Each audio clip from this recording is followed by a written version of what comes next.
Hi. Yeah. Sir. How are you? Magandang hapon. Okay naman po, sir. Thank you. Thank you, sir. Yeah. Tanggap po kami lahat, yes. We have good news. Kinuto ko sa iyo kanina. We just finished signing the bicameral conference with the senators and congressmen. Pasok yung sinabi ko sa iyo when we meet last week, no, sa Misibis. Opo, sir. Okay, naipasok lahat, additional of 8 billion. Nauna yung 8 billion sa HGAB. Now, naipasok ulit namin another 8 billion. That's 16 billion. So, total yung buong 350 pesos na... So yeah. Can I take a video of you, sir? Sure. Okay. Yes, sir. I can show it to the staff, sir, as the personnel when I talk to them next on the 14th, on the Saturday, sir. Thank you. No problem. Yes, maganda yan malaman ng mga staff na we are taking care as per instruction by our speaker, instruction by the president. Ano yan? Maganda yan na malaman ikaw sa Solcom. You have to malaman ng mga troops natin. And actually, we'll see you on Friday. Are you coming sa Yes, sir. Dadating ka ba sa Yes, Friday? sir. Oh, December 13. Yes, sir. Doon din ang formal natin. Oh. Opo, sir. Sa evening na siguro, sir. Evening. Kung dadating si speaker. Speaker kami ulit na dalawa. So, we'll inform you on that. So, hopefully, ma-approve ngayon sa plenary for ratification yung pinirma ng BICAM. Sa Senate, they will also approve it also this afternoon. Para yung 7.5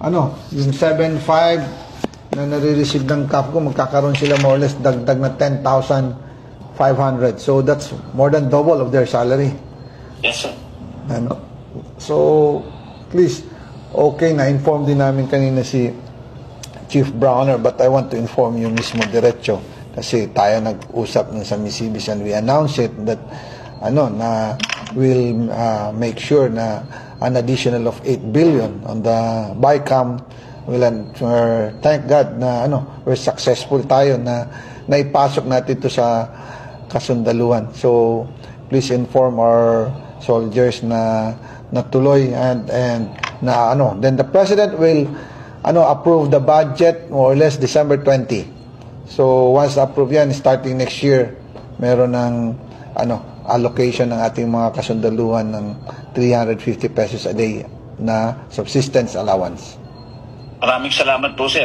Makakarating po, sir. I'll show the video to all our staff and mga sundalo po dito sa Solcom, sir. Yes. Maraming salamat po, sir. Thank you for your service. Kami here to support the AFP, the milmen in uniform.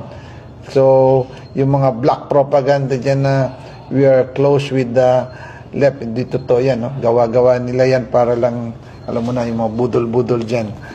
So, anyway, that's it. We're successful and thank God na tuloy to. Yeah.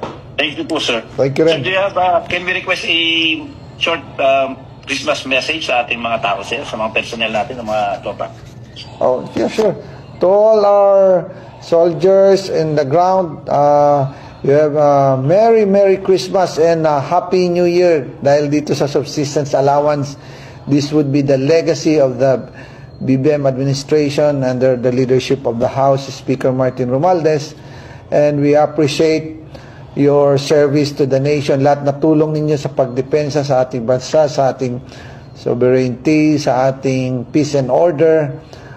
Kinikilala po ng leadership ng House of Representatives Speaker Martin Romualdez ang inyong tulong sa ating mga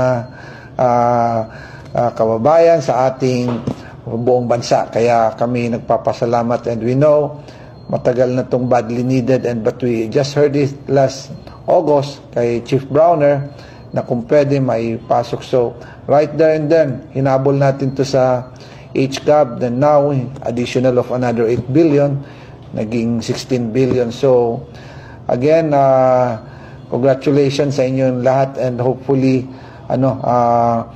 sumaya ang inyong Pasko and sumaya ang inyong New Year and hopefully the life of each soldier will have an improvement. Thank you. Definitely, sir.